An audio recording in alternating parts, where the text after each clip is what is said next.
إن الحمد لله نحمده ونستعينه ونستغفره ونعوذ بالله من شرور أنفسنا ومن سيئات أعمالنا من يهده الله فلا مضل له ومن يضلل فلا هادي له ونشهد أن لا إله إلا الله وحده لا شريك له ونشهد أن محمدا عبده ورسوله. Assalamu alaikum mes chers frères et sœurs. On se retrouve aujourd'hui pour le cours numéro 5. Toujours l'introduction à l'islam avec des connaissances de base, des connaissances basiques. Donc le bloc que nous étudions aujourd'hui, c'est le bloc de la prophétie qui avait déjà commencé depuis quelques temps mais que malheureusement nous n'avons pas pu continuer dû à un manque de temps. Donc nous allons continuer aujourd'hui avec le deuxième cours, je pense, sur la révélation, avec la révélation et les caractéristiques de la révélation. Comment est-ce qu'on reçoit la révélation? Quelles sont les caractéristiques de la révélation? C'est ça que nous verrons plus précisément aujourd'hui.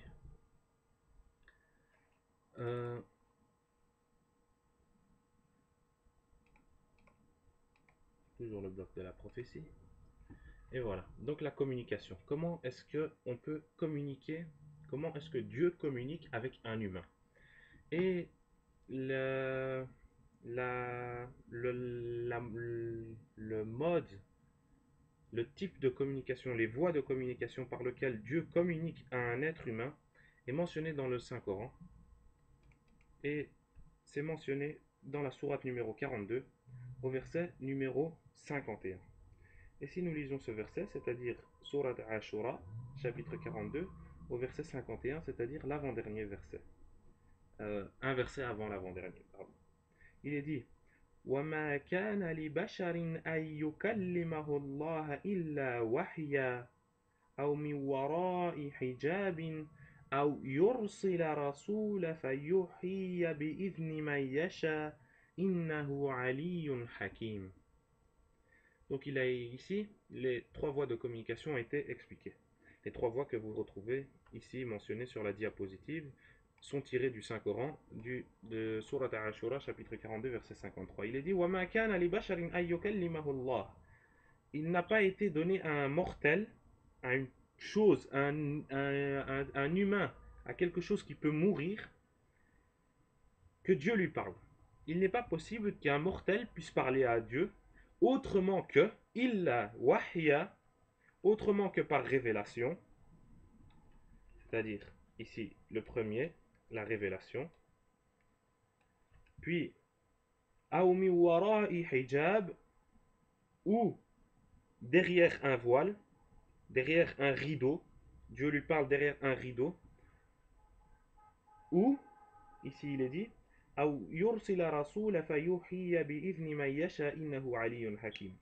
ou que Dieu envoie un messager, un ange ou quoi que ce soit d'autre, qui révèle par la permission de Dieu ce que Dieu veut.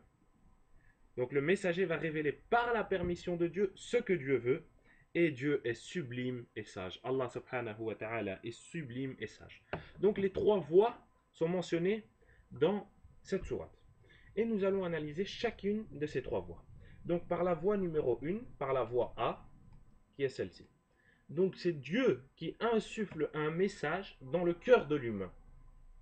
Il peut s'agir soit des mots même que Dieu insuffle dans le cœur de cet humain, ou bien il peut s'agir d'un message vague. Par exemple, il peut s'agir des mots. Par exemple, mot à mot, le Coran, lorsqu'il a été révélé, il a été révélé mot à mot, et les mots à mot ont été révélés dans le cœur du prophète Mohammed sallallahu alayhi wa sallam. Mais il peut aussi s'agir d'un message vague, comme par exemple cela a été le cas avec Ibrahim alayhi salam lorsqu'il voyait en rêve, lorsqu'il voyait en songe immoler son fils. C'était un message vague. Il ne s'agissait pas de mots, mais il s'agissait d'un message vague. Et donc, la révélation fait référence au terme qui est mentionné dans le Coran, wahya. Wahya.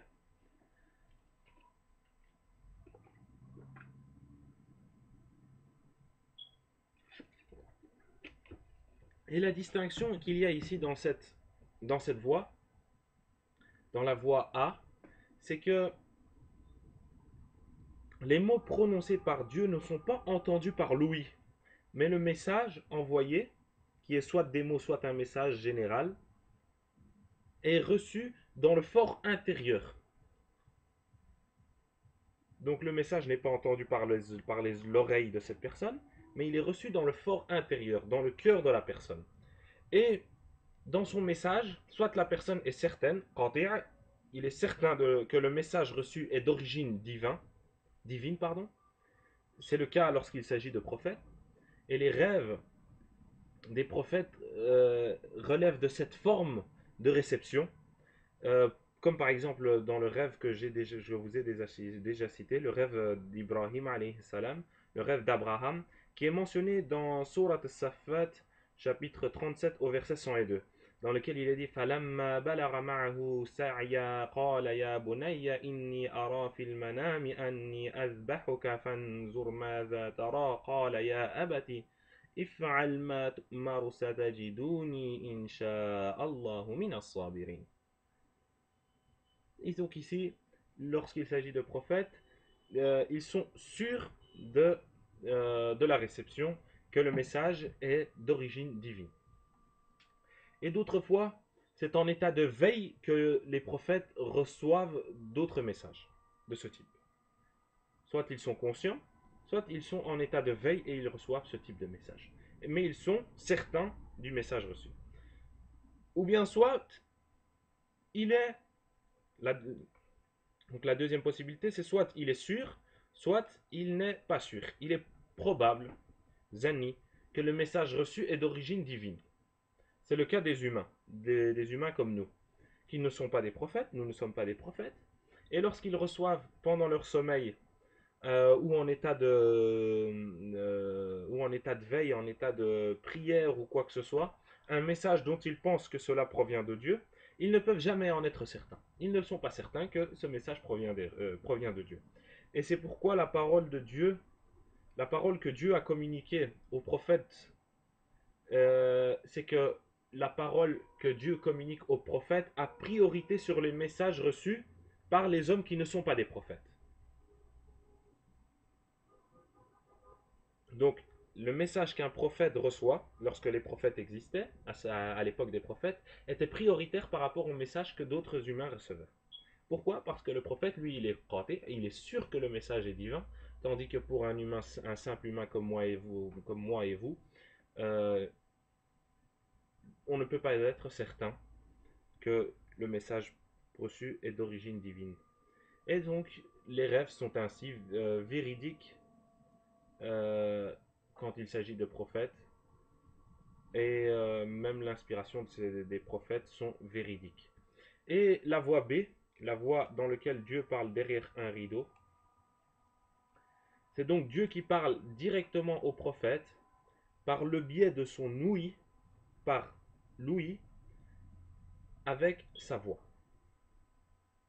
Mais sans le voir, derrière un rideau. Donc il ne le voit pas. Il s'agit de ce qui a été décrit dans le Coran, comme il est dit, hijab, derrière un voile, derrière un rideau. Et Dieu a parlé de cette manière à Moïse. Et l'histoire, il est mentionné dans le Saint-Coran, dans Surat An-Nisa, au chapitre 4, au verset numéro 163. Au verset numéro 163, c'est mentionné que Dieu a parlé de cette manière à Moïse, paix sur lui.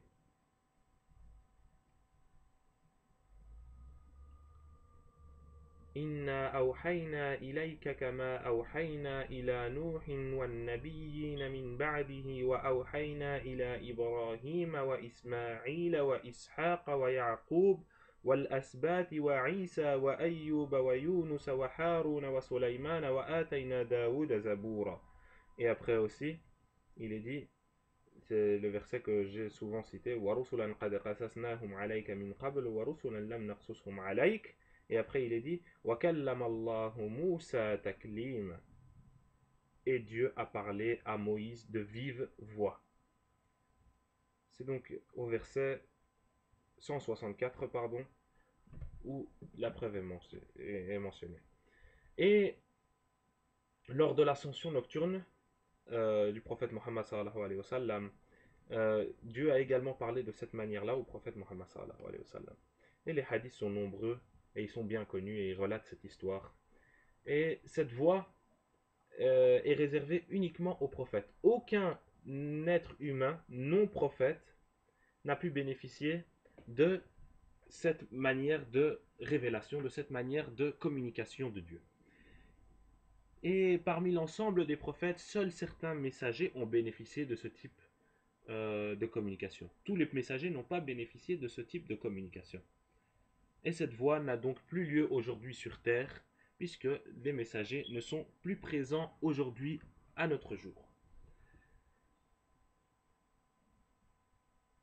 Et la voie C, un messager, c'est Dieu qui charge un ange de transmettre son message à l'humain, et ce cas correspond donc au verset, dans le verset lorsque il dit فَأَحْيَيْنَا رَسُولٌ, lorsqu'il envoie un messager, et qui va révéler par la permission de Dieu tout ce que Dieu a permis à ce messager de révéler. Et donc, dans cette voie-là, la voie numéro C, il y a différentes possibilités. Et pour une meilleure compréhension, nous allons voir ce schéma. Ça, c'est donc uniquement concernant la voie numéro C. Attention, ce schéma ne regroupe pas toutes les voies possibles. Il s'agit uniquement du schéma de la voie numéro C. Donc, dans la voie numéro C, il y a deux possibilités. Il y a donc le C.A et il y a le C.B. Ça, c'est donc les deux possibilités. Et puis, chaque sous-voie est divisée aussi en C.A.A, C.A.B, vous l'aurez compris, C.B.A et C.B.B. Donc, vous l'aurez compris. Donc, chacune des catégories est divisée aussi. On parle uniquement de la catégorie numéro C. Attention à ne pas confondre. Donc, dans cette catégorie numéro C, c'est l'ange qui va se manifester au prophète. L'ange va se manifester au prophète. S'il se manifeste, on est dans le C.A. Et si on est dans le C.A, il y a deux possibilités. Soit l'ange va se manifester au messager via son apparence réelle, et il va lui communiquer le message de Dieu. Et deux fois, l'ange Gabriel s'est manifesté sous cette apparence, sous son apparence réelle, au prophète Mohammed sallallahu alayhi wa sallam. Vous pouvez lire par exemple dans Surat al-Najm, à partir du verset 4 jusqu'au verset 15, In huwa illa wahyu yuha, et ainsi de suite. Vous allez voir l'histoire qui est racontée. Bref, ou bien, soit il peut se présenter en prenant une apparence humaine, puis il va communiquer le message de Dieu. Et le prophète Mohammed sallallahu alayhi wa sallam a raconté que parfois l'ange se manifestait à lui sous l'apparence d'un homme. Et c'est rapporté par Sahih al-Bukhari au numéro 2. Bref, ou bien, s'il ne se manifeste pas, sans manifestation, c'est-à-dire il ne se manifeste pas, soit le message recevait, soit le prophète, recevait ce message par son ouïe, et le prophète Mohammed sallallahu alayhi wa sallam a déjà évoqué ce cas de figure en disant qu'il entendait la voix de l'ange et qui lui parvenait comme le tintement d'une clochette. Et en fait, ici, juste pour vous dire, la comparaison porte non pas sur la ressemblance du son, mais sur le fait que la voix était continue. C'est donc pour ça qu'il dit que ça sonnait comme le tintement d'une clochette. Et soit c'est dans son ouïe, on est au C.B.A, soit dans son cœur, le prophète recevait le message dans son cœur, le message que l'ange lui insufflait. Et le prophète Mohammed sallallahu alayhi wa sallam avait dit que l'esprit de sainteté, c'est-à-dire l'ange Gabriel, lui a insufflé le message dans son cœur pour que, et ainsi de suite, bref, et c'est rapporté par Al-Hakim. Bref, ces trois voies de communication s'agit bien du fait que Dieu a parlé à un humain. Et comme le mot qui a été utilisé ici dans Surat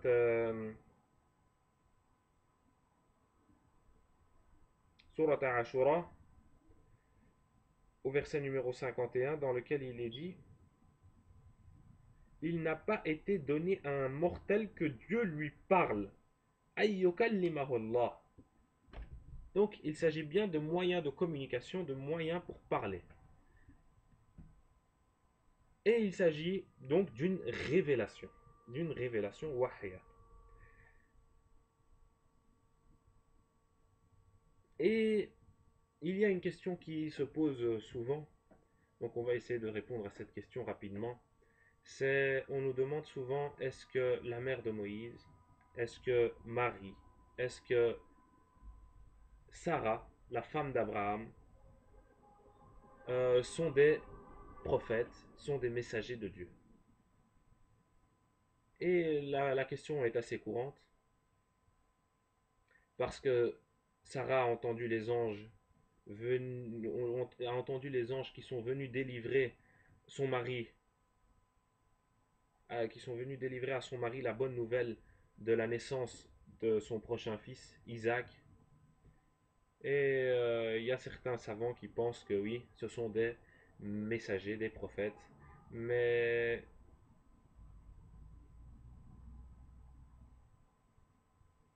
ce n'est pas dans le sens où ils sont réellement un guide, qui vont servir de guide pour l'humanité. Non pas dans ce sens-là, mais dans le sens où parce qu'ils sont certains que le message est reçu est d'origine divine. Ils sont terre. Comme nous l'avons vu dans la toute première ici, dans la toute première catégorie, nous avons vu que lorsqu'on reçoit une révélation, les messagers étaient certains que l'origine était divine. Mais nous les hommes, nous ne sommes pas certains.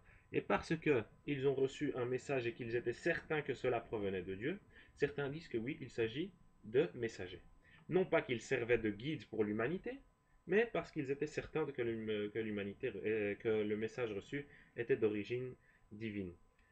Bref, c'est un avis minoritaire. Et l'avis majoritaire, comme je vous l'ai dit, c'est que non, ils ne sont pas considérés comme des messagers, pas comme des messagers qui servent de guide spirituel pour l'humanité, parce que il y a différents hadiths, par exemple un hadith qui est mentionné dans Muslim, le hadith numéro 2567, le hadith numéro 2964, ou bien dans Sahih al-Bukhari, le hadith numéro 3277. Ou par exemple, une fois, le prophète a raconté que Dieu avait envoyé un ange euh, pour aller donner à trois personnes la richesse d'abord. Donc Dieu avait envoyé un ange, avait dépêché un ange pour aller donner par la permission de Dieu à trois hommes la richesse. Puis l'ange s'est présenté à eux comme une personne misérable et leur a demandé la charité, juste pour tester ces trois personnes.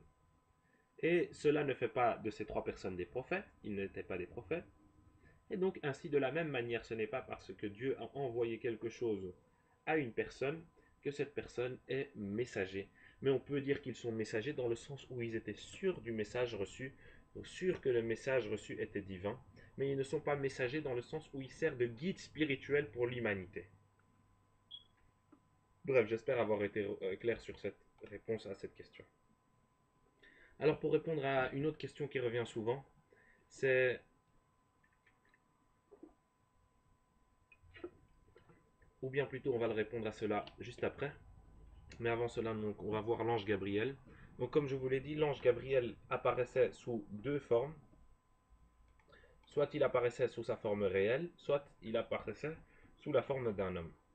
Et la première fois que l'ange Gabriel est apparu au prophète Mohammed sallallahu alayhi wa sallam, et cette histoire est très connue et il est rapporté dans le Saint-Coran. Il s'agit de Surat Al-Alaq, chapitre numéro 96, pardon, non pas 95, verset numéro 1 à 5. C'est donc bel et bien 96, attention à ne pas vous tromper, ce n'est pas, il y a une petite erreur sur la diapositive, c'est donc bel et bien 96. Et le prophète Mohammed sallallahu alayhi wa sallam était en train de méditer dans la grotte Hira, près de la Mecque, et un homme est venu voir le prophète Mohammed sallallahu alayhi wa sallam, et plus tard le prophète Mohammed sallallahu alayhi wa sallam raconte qu'il s'agissait de l'ange Gabriel, et il lui a dit Iqara. Et le prophète Mohammed sallallahu alayhi wa sallam a répondu qu'il ne savait pas lire. Et on est au courant qu'il était illettré, qu'il n'avait pas reçu d'éducation, qu'il n'avait pas été scolarisé, comme aujourd'hui. Et puis l'ange lui redit Iqra li, et le prophète répond toujours je ne sais pas lire.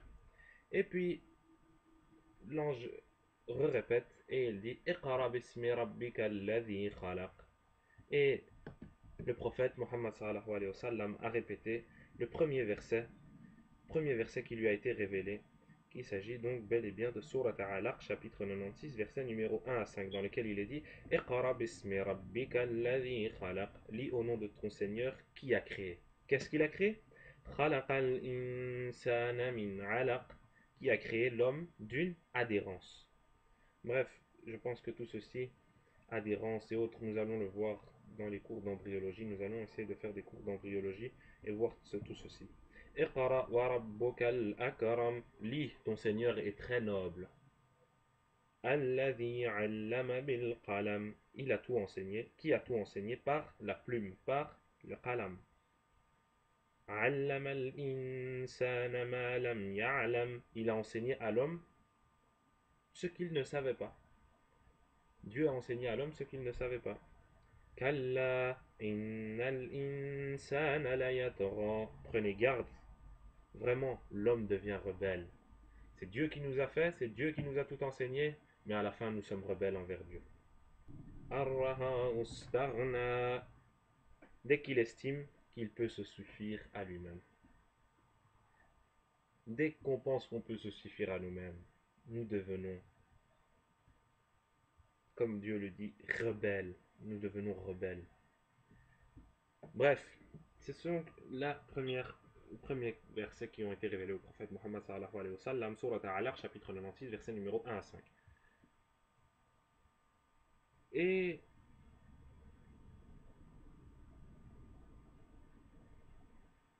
la deuxième forme sous laquelle l'ange se révélait au prophète, c'était sous la forme d'un homme. Il prenait l'apparence d'un homme. Et il y a un hadith très célèbre qui est rapporté, et il est dit que un jour, lorsque les compagnons du prophète étaient assis à ses côtés, un homme s'est présenté, un homme sous la forme d'un homme, un voyageur, et il était très propre et autres, et il s'est présenté et a posé des questions au prophète Mohammed sallallahu alayhi wa sallam. Et les questions c'était tout d'abord qu'est-ce que l'islam? Quels sont les 5 piliers de l'islam? Le prophète Mohammed sallallahu alayhi wa sallam a répondu. Qu'est-ce que la foi? Les piliers de la foi? Le prophète Mohammed sallallahu alayhi wa sallam a répondu. Qu'est-ce que l'excellence? Et concernant aussi le jour du jugement dernier. Et après, il est parti. Et le prophète Mohammed sallallahu alayhi wa sallam a dit à ses compagnons qu'il s'agissait de l'ange Gabriel qui est venu pour vous enseigner à vous ici toutes ces choses. Que l'islam est basé sur 5 piliers. Bunya al-islamu ala khams. Shahadatu la ilaha illallah wa anna Muhammad Rasulullah. Que l'islam est basé sur 5 piliers. Que le premier pilier c'est que j'atteste qu'il n'y a pas de divinité en dehors d'Allah subhanahu wa ta'ala et que le messager et que Muhammad sallallahu alayhi wa sallam est le messager d'Allah subhanahu wa ta'ala.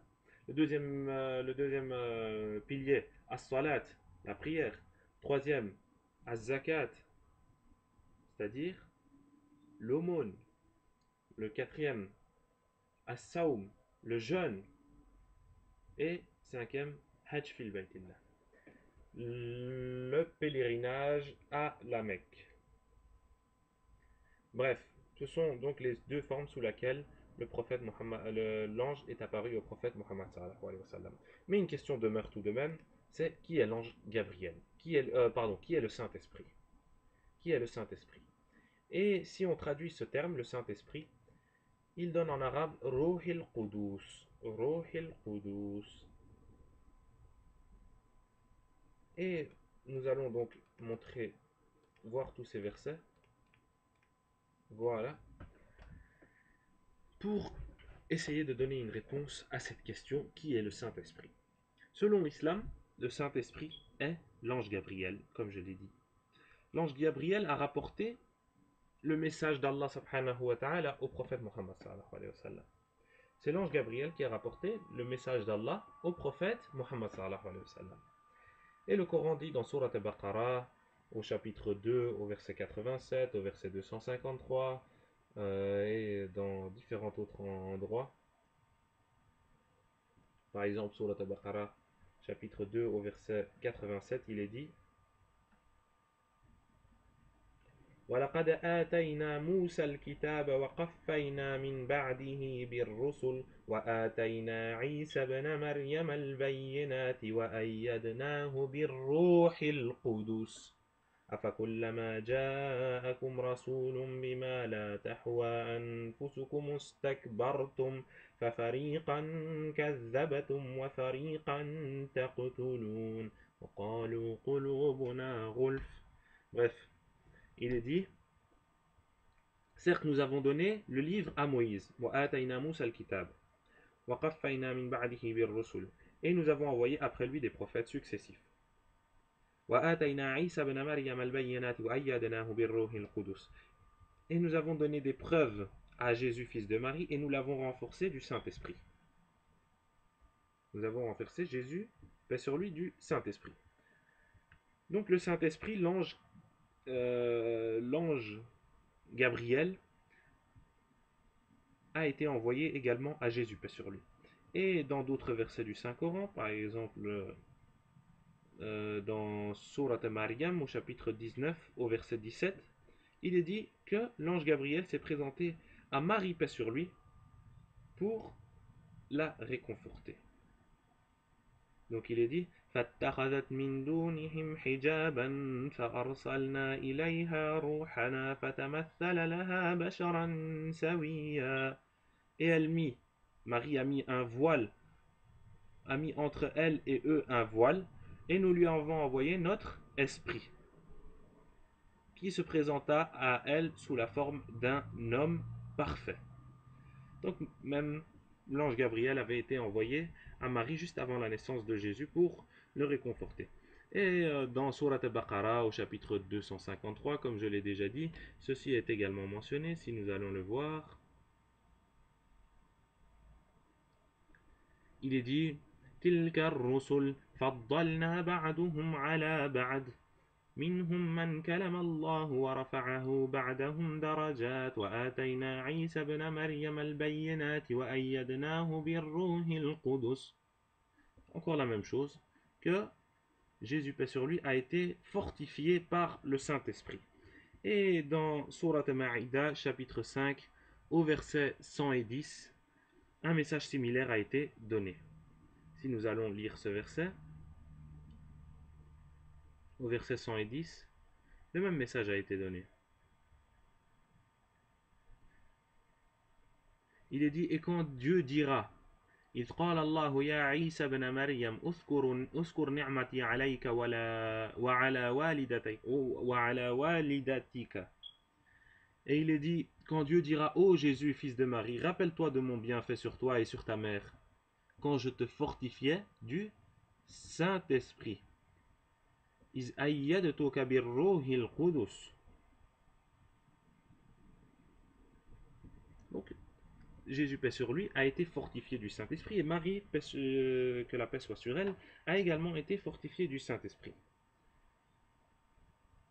Et le Coran dit dans Surat An-Nahl au chapitre 16 au verset 102, si nous allons voir, il est dit que c'est le Saint-Esprit qui a fait descendre, qui l'a fait descendre de la part de ton Seigneur.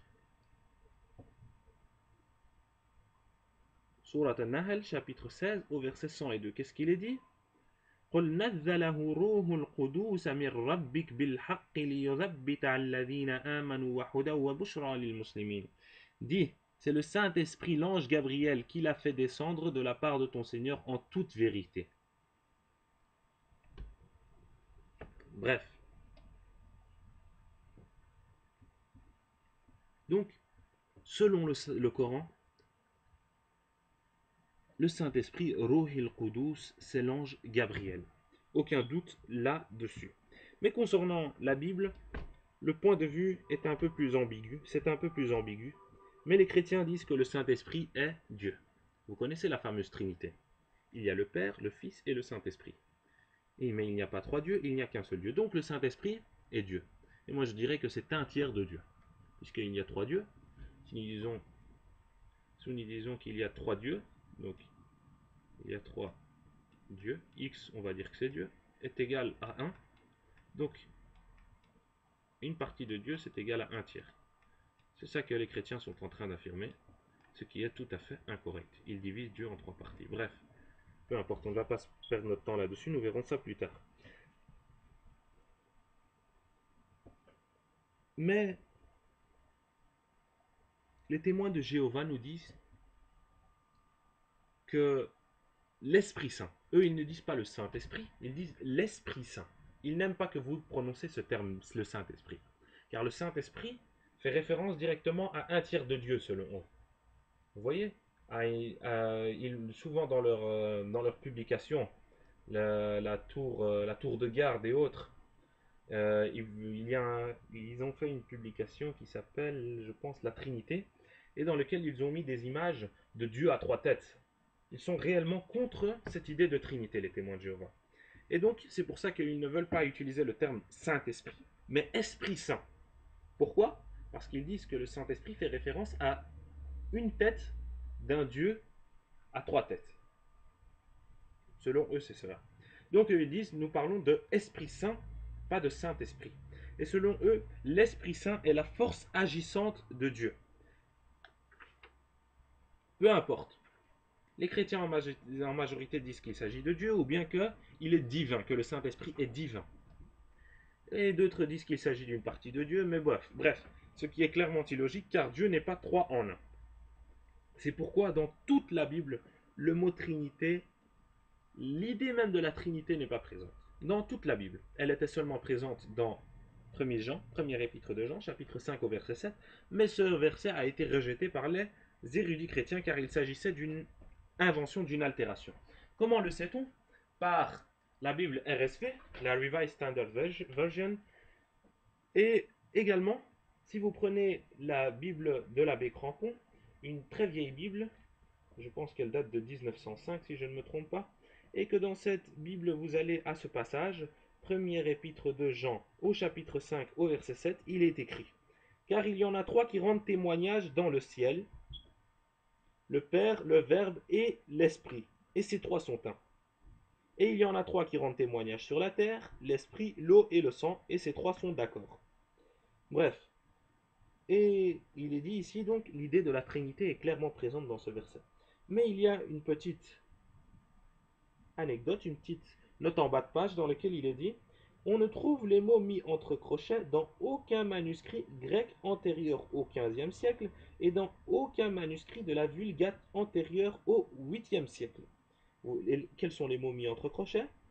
C'est le terme dans le ciel, le Père, le Verbe et l'Esprit, et ces trois sont un. Tout ceci a été mis entre crochets. Vous voyez, donc cette chose est clairement une invention. Cette Bible date de 1905. En 1905, on savait que ceci était une invention, mais dans les Bibles qui sont parues après 1905, ces termes y étaient toujours présents. Pourquoi? À vous d'essayer de comprendre pourquoi ces termes étaient toujours présents. Bref.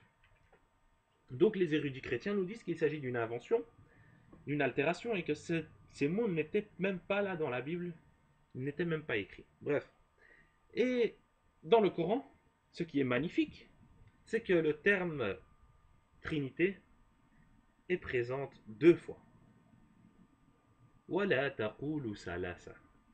Et à ces deux endroits, Allah subhanahu wa ta'ala nous dit que la Trinité est une erreur.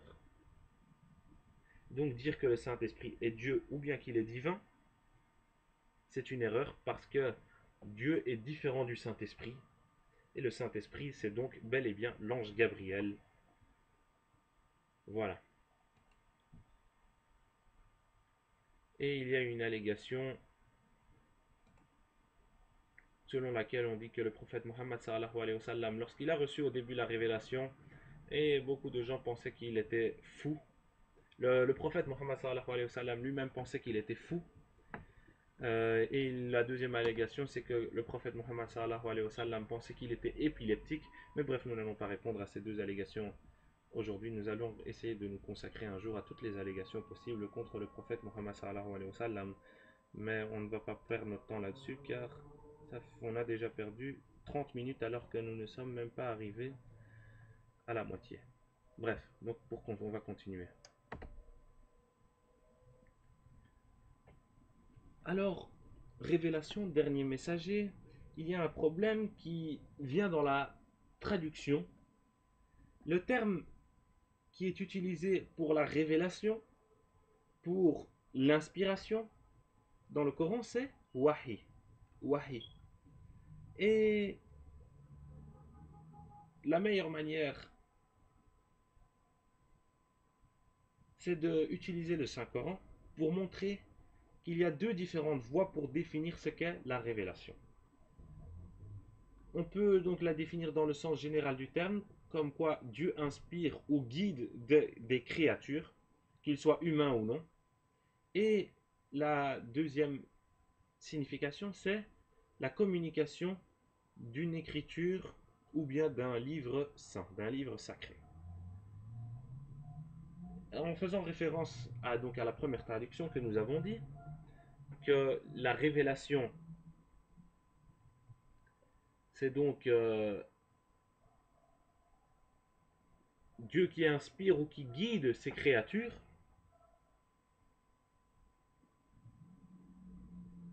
Le meilleur verset que l'on peut citer, c'est un verset qui se trouve dans Surat Al-Nahl, au chapitre 16, au verset numéro 68, dans lequel il est dit: Et voilà ce que ton Seigneur révéla aux abeilles. Prenez des demeures dans les montagnes, les arbres et les treillages que les hommes font. Il n'y avait pas un livre ou une écriture qui avait été révélée aux abeilles, mais simplement une inspiration qui leur a été donnée afin de leur permettre de survivre.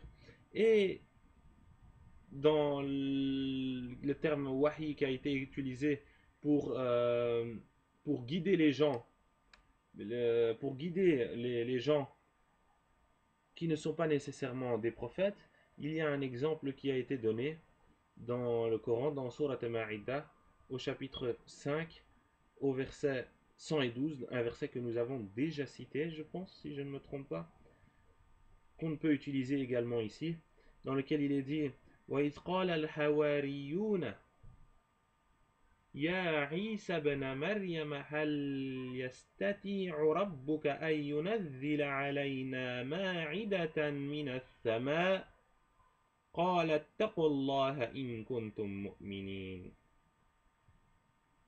Il est dit lorsque les apôtres ont dit: Ô Jésus, fils de Marie, se peut-il que ton Seigneur nous fasse descendre sur nous du ciel une table servie? Il leur dit: craignez plutôt Dieu si vous êtes croyants.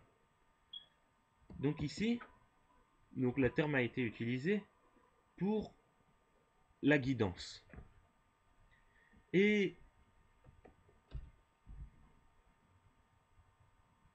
Dieu parle aussi d'inspirer la mère de Moïse lorsqu'elle avait peur de Pharaon pour prendre, vous savez, lorsque Pharaon était venu, donc lorsque au temps de Pharaon, donc il savait que quelqu'un allait venir le détruire, lui et son royaume. Et donc qu'est-ce qu'il a fait? Il allait tuer tous les enfants en bas âge, tous les hommes, tous les petits garçons en bas âge, il allait les tuer. Et donc la mère de Moïse a eu peur. Elle a eu peur de Pharaon. Et le Coran nous dit dans sourate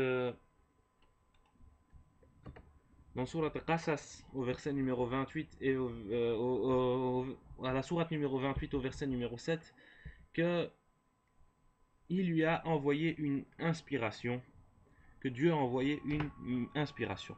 Et il y a également d'autres passages qui racontent exactement la même chose, qui ne racontent pas exactement la même chose, mais qui rapportent des détails supplémentaires. Sourate Fusilat, verset 12, Sourate Anfal, verset 12, Sourate Maryam, verset 10, Sourate Al-An'am, verset 112 et verset 121.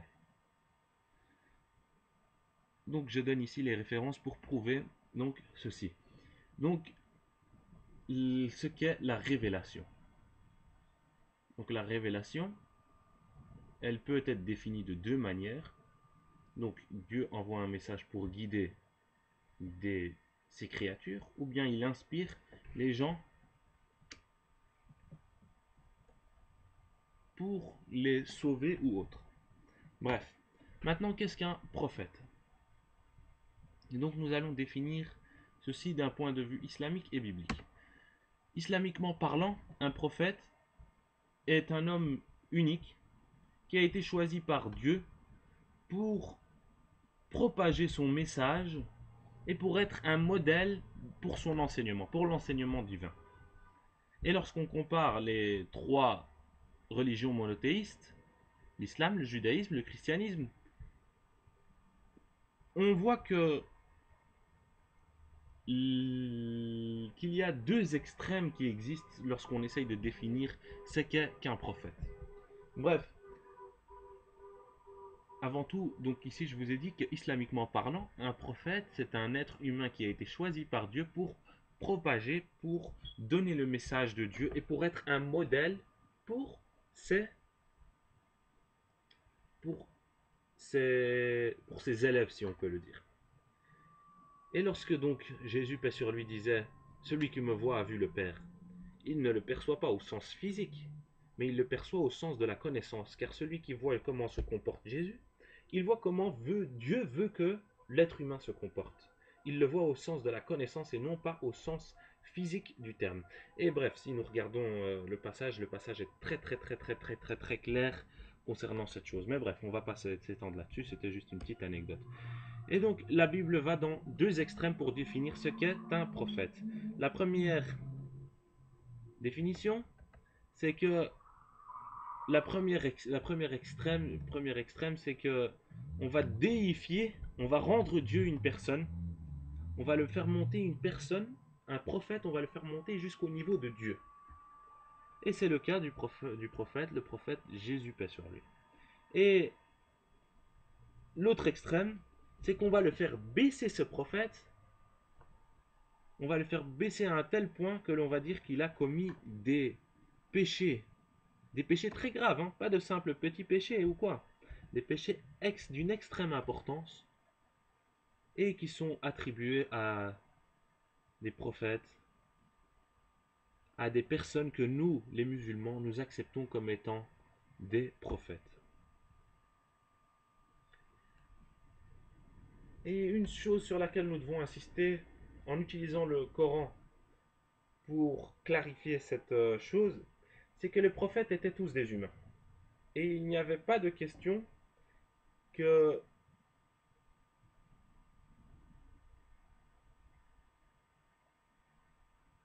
un prophète soit moitié homme, moitié Dieu. Il n'y a pas de Dieu homme. Dieu homme n'existe pas. Et nous trouvons un exemple qui se trouve dans Surat Al-Anbiya au chapitre 21 au verset 7, dans lequel Allah subhanahu wa ta'ala, Dieu nous dit وَمَا أَرْسَلْنَا قَبَلَكَ إِلَّا رِجَالًا نُوحِي إِلَيْهِمْ فَاسْأَلُوا أَهْلَ الذِّكْرِ إِن كُنتُمْ لَا تَعْلَمُونَ. Nous avons envoyé avant toi que des hommes à qui nous faisions des révélations. Demandez donc aux érudits du livre si vous ne savez pas. Donc, que des hommes ont été envoyés. Et concernant le prophète sur lequel il y a beaucoup de controverses, le prophète Jésus, paix sur lui, le Coran nous dit dans Surat Al-Imran, chapitre 3, verset 59, Inna masala Isa inda Allahi ka masali Adam khalaqahu min tarabin thumma qala lahu kun fayakun. La similitude entre Jésus, paix sur lui, est comme Adam. Il l'a créé de poussière, puis il dit soit et il fut. Ce n'est pas parce que Jésus est né miraculeusement que cela fait de lui un Dieu, parce que la similarité existe avec le prophète Adam. Adam a été également créé sans mère et sans père. Donc ce n'est pas parce qu'un être a été créé sans parents qu'il s'agit d'être Dieu. Donc cette chose est incorrecte. Et un troisième verset que nous pouvons citer, donc pour montrer le fait que c'est parce que les prophètes étaient des humains qu'ils étaient rejetés par leur peuple. S'il s'agissait de Dieu, on ne peut pas rejeter Dieu. On ne peut pas rejeter Dieu. Comment vous voulez que Dieu descende sur terre et nous rejetons Dieu? Quelque chose d'incompréhensible. Et vous voyez, il y a énormément de savants qui à l'époque ont écrit des choses et qui malheureusement se sont trompés. Non pas des savants musulmans, mais des savants, des érudits chrétiens. Ils disent que aujourd'hui, on ne peut pas voir, on ne peut pas trouver des personnes qui prendront pour Dieu un quelconque humain. Des gens qui ont écrit ceci aux alentours du 10e, 15e siècle. Ils ont dit qu'on ne trouverait personne qui aujourd'hui pourrait prendre une personne pour un Dieu. Et ceci est faux. Aujourd'hui, on trouve beaucoup de personnes qui continuent à croire que Jésus, paix sur lui, est Dieu. Et donc, concernant Surat At-Tarabun, chapitre 64, verset 6, dans lequel il est dit: il en est ainsi parce que leur message leur venait avec des preuves évidentes et qu'ils ont dit: ce sont ceux des hommes qui nous guideront. Est-ce que ce sont des hommes qui seront venus pour nous guider? Alors ils se détournèrent de Dieu et Dieu se passa d'eux et Dieu suffit à lui-même. Il est digne de louange. C'est parce que c'était des hommes que les gens ne voulaient pas croire. Si Dieu descendait sur cette terre, personne ne pouvait ne pas croire. Et vous voyez, lorsque Jésus, paix sur lui, est venu, si nous analysons, combien avait-il de personnes qui le suivaient? Ses apôtres. Ses apôtres, c'est-à-dire 12. Et encore un parmi eux était un traître. 11. Lorsque le prophète Mohammed sallallahu alayhi wa sallam est venu, 140 000 personnes l'ont suivi seulement pour Hajj Wida, pour faire le dernier pèlerinage qu'il a accompli à la Mecque. Vous voyez, Dieu est descendu sur terre, Dieu est descendu sur terre, seulement 11 personnes l'ont suivi. Dieu est descendu sur terre, seulement 11 personnes l'ont suivi et ont accepté cette personne, selon les chrétiens, comme étant leur Dieu. Parce que si nous lisons la Bible, nous ne voyons aucun verset dans lequel les disciples croyaient que Jésus, paix sur lui, était Dieu. Mais bref, Dieu est descendu sur terre, 11 personnes ont suivi Dieu. Et lorsque, selon les chrétiens, Satan est venu sur terre, le prophète Mohammed sallallahu alayhi wa sallam, il le considère comme étant un messager du diable. Lorsque le messager du diable est venu, 140 000 personnes l'ont suivi. Qu'est-ce que cela montre? On dirait que Satan a plus de pouvoir que Dieu. Dieu est descendu sur terre, personne ne le suit. Satan descend sur terre, tout le monde le suit. Qu'est-ce que c'est que cela? Il y a clairement quelque chose qui n'est pas compréhensible. Bref, on ne va pas s'étendre sur tous ces versets que j'ai cités ici aussi. Surat Yunus chapitre 10 au verset 2, Surat Al-An'am chapitre 6 au verset 91. Mais terminons-en avec quelque chose que j'ai lu il n'y a pas longtemps. Il y avait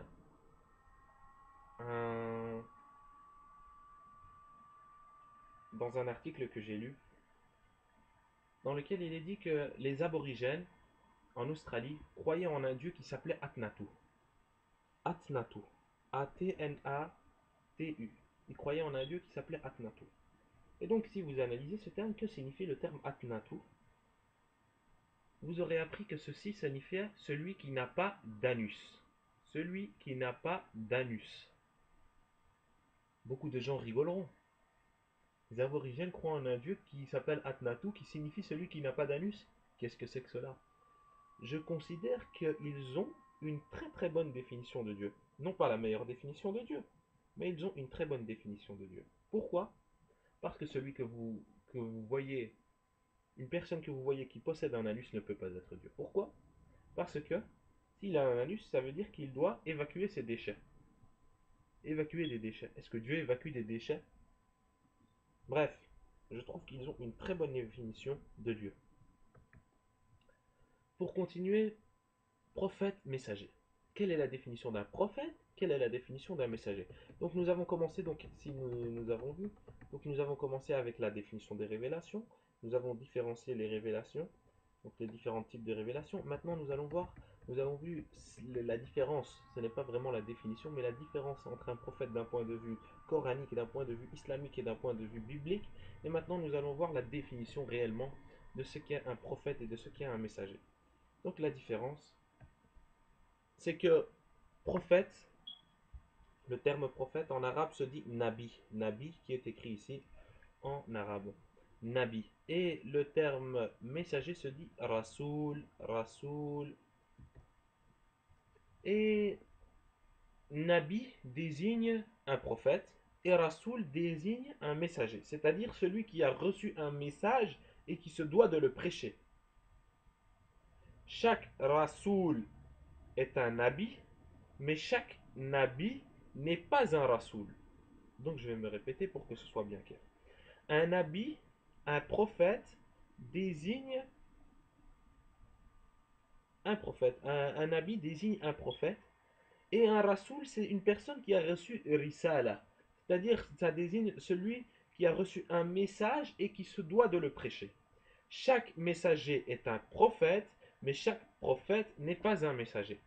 Et concernant le prophète Muhammad sallallahu alayhi wa sallam, dans Surat Ahzab, au chapitre 33, au verset 40, il est dit ما كان محمد أبا أحد من رجالكم ولكن رسول الله وخاتم النبيين وكان الله بكل شيء عليم. Muhammad n'a jamais été le père de l'un de vous. Muhammad n'est pas le père d'un de vous. Les hommes, pas nous les hommes. Ce n'est pas le père de l'un de nous. Mais le messager de Dieu. Il est le messager de Dieu. Il est Rasoul. Rasoulullah. Et le dernier des prophètes. Wa khataman nabi. Wa khataman nabiyyin. Et le dernier des prophètes. Wa kana Allahu bi kulli shay'in alima. Donc le prophète Muhammad sallallahu alayhi wa sallam était un nabi et un rasoul. Mais chaque messager, chaque prophète n'était pas à chaque fois les deux. Donc lorsque une personne était messager, il était d'office prophète. Mais chaque prophète n'était pas messager. Bref, j'espère que c'est clair.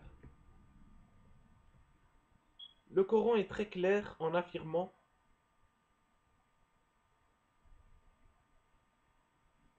et nous l'avons dit plus tôt aussi, certaines choses concernant les hommes. Par exemple, les hommes mangent et boivent. Et Allah subhanahu wa ta'ala nous dit dans Surat al-Furqan, au chapitre 25, au verset 20, dans lequel il nous est dit وَمَا أَرْسَلْنَا قَبْلَكَ مِنَ الْمُرْسَلِينَ. Il est dit, et nous n'avons envoyé avant toi que des messagers. إِلَّا إِنَّهُمْ لَيَأْكُلُونَ الطَّعَامَ. Avant toi que des messagers qui mangeaient de la nourriture et circulaient dans les marchés.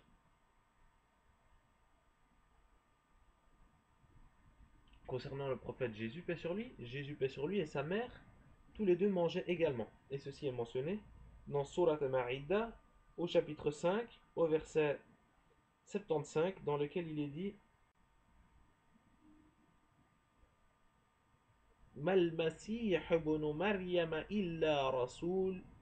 Et le Messie, fils de Marie, n'était qu'un messager. Qad khalat min qablihi ar-rusul. Et avant lui, des messagers sont passés. Wa ummuhu siddiqa. Et sa mère était une véridique. Kana ya'kulani ta'am. Kana ya'kulani ta'am. Et tous deux consommaient de la nourriture. انظر كيف نبين الله لهم الآية كيف نبين لهم الآيات انظر كيف نبين انظر كيف نبين لهم الآيات ثم انظر أنا يؤفكون. Regarde comme nos signes, nos preuves sont évidents. Et puis regarde comment ils s'en détournent. Vous voyez, Jésus, paix sur lui, mangeait. Qu'est-ce que cela signifie? C'est l'histoire que je vous ai racontée avec Atnatu. Atnatu. Il mangeait. S'il mangeait, il doit évacuer. Et s'il doit évacuer, pouvez-vous vous imaginer Dieu aller rechercher une toilette pour évacuer? Pouvez-vous vous imaginer Dieu rentrer dans un endroit sale et aller pour évacuer ses déchets? Et encore en sachant qu'à l'époque, les toilettes n'existaient pas dans la forme qu'ils existent aujourd'hui. C'était des toilettes avec un bête petit trou au sol, dans les bois ou quoi. Pouvez-vous vous imaginer Dieu comme ça, dans une telle situation, aller rechercher des toilettes? Bref, on ne va pas s'étendre sur tous ces versets. Mais pour conclure, qu'est-ce que l'on peut dire? La chose la plus importante de ces cours, c'est le type de communication. Les différentes manières par lesquelles Dieu peut communiquer à un homme. Ensuite, nous avons vu les caractéristiques de l'ange Gabriel, comment ils sont apparus au prophète Mohammed sallallahu alayhi wa sallam. Nous avons vu le Saint-Esprit, nous avons vu qui était le Saint-Esprit, et il est important de connaître la réponse à ceci. Et nous n'avons pas vu la réponse aux allégations, car le temps ne nous le permettait pas. Et finalement, nous avons terminé avec les caractéristiques des prophètes. Donc avec les caractéristiques des prophètes que nous avons vus, donc que les prophètes étaient envoyés pour guider les gens. C'était donc ici à partir des définitions des prophètes que nous avons vu donc comment était ce qu'était un prophète, les deux extrémités que nous avons vues et autres. Bref, ce n'est pas réellement caractéristique bien précise, nous verrons ça encore par la suite un peu d'une manière plus détaillée, mais c'est un petit avant-goût. Donc la réponse aux allégations que nous avons dit, nous allons les revoir une autre fois, Inch'Allah. Mais aujourd'hui, donc nous n'avons pas pu les voir. Donc nous avons vu seulement les types de communication, l'ange Gabriel, le Saint-Esprit et les caractéristiques des prophètes. Et attention, je vous demande de bien connaître la définition de ce qu'est un prophète et de ce qu'est un messager. Ce qu'est un prophète et un messager, les définitions sont différentes. Donc attention à ne pas vous mêler les pinceaux dans votre tête ou bien lorsque vous parlez. Et je sais que même moi, des fois, je me trompe lorsque j'utilise ces termes à tort et à travers.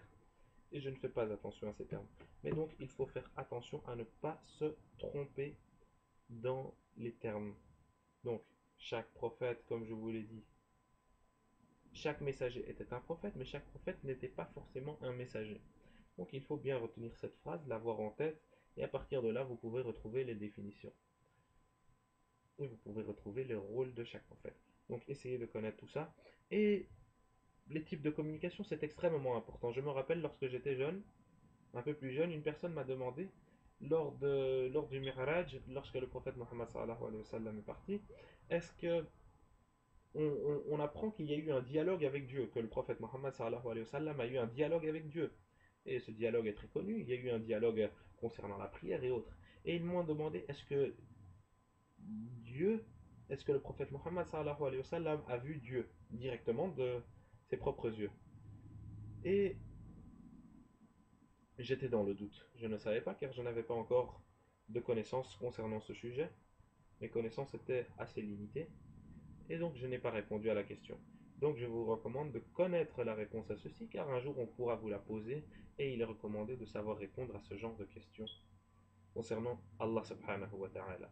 Car c'est un sujet très très important et Inch'Allah nous aurons un cours sur Allah subhanahu wa ta'ala, sur les attributs d'Allah subhanahu wa ta'ala. Mais malheureusement, il ne sera pas en français, mais il sera en dari. Mais nous allons voir si il est possible de le faire en français. Voilà. سبحان ربك رب العزة عما يصفون وسلام على المرسلين والحمد لله رب العالمين.